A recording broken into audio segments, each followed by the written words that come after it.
Ich mag Schnitzel und ich esse gern Steak und mit extra Wurst ich gern mein Brot beleg. Gulasch, Schweinsbraten und Leberkas, an ihr Geschmack geht doch nur in gewissem Maß.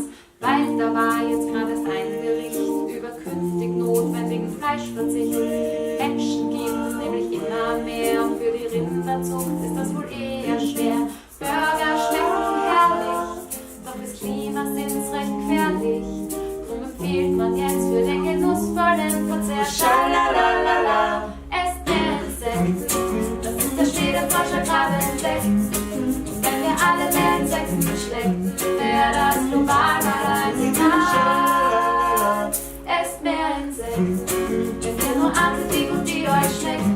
Und unter nahrungstechnischen Aspekten ist das hier die einzig wahre Wahl. Gescheiter wär's, wir gewöhnen uns an ein paar Änderungen am Speiseplan. Bienenlarven, dann Komoot als Start oder Mehlwürmer, wenn man sie schonen kann. Heuschrecken, die werden abgeschreckt und der Kopf kommt weg, weil der so bitter schmeckt. Seidenraupen werden kurz frittiert, Kakerlaken lieblich karamellisiert. Riesenwasserwanzen, kulinarische Romanzen oder Grashüpfer, wenn man sie sorgsam filetiert. Schalalalala, esst mehr Insekten, das ist der Schwede-Forscher gerade entdeckt. Und wenn wir alle mehr Insekten geschleckt, wäre das global mal ein Signal.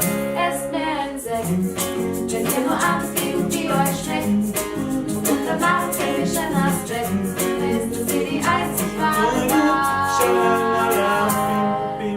Lasset die Zikaden in Fritteusen baden, backt aus Magenfladen und aus Käfernbrot.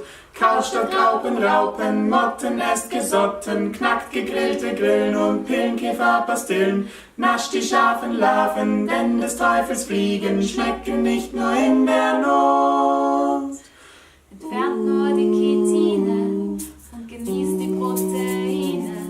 Anderswo schon längst bekannt für jedermann. Und so wächst die Welt wieder ein bisschen näher zusammen. Schalalalala.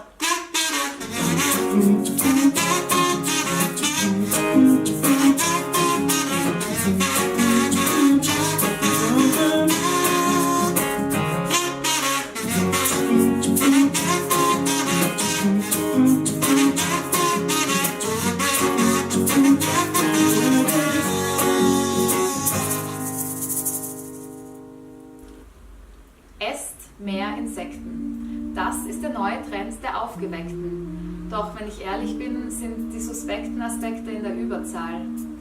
Esst mehr Insekten und setzt euch an den Tisch, den reich gedeckten. Doch sagt mir hinterher nicht, wie die schmeckten und schon gar nicht, komm, probier doch mal. Mein Magen ging zentrifugal und ich würde sagen, vielen Dank, ich war ja schon immer Vegetarier.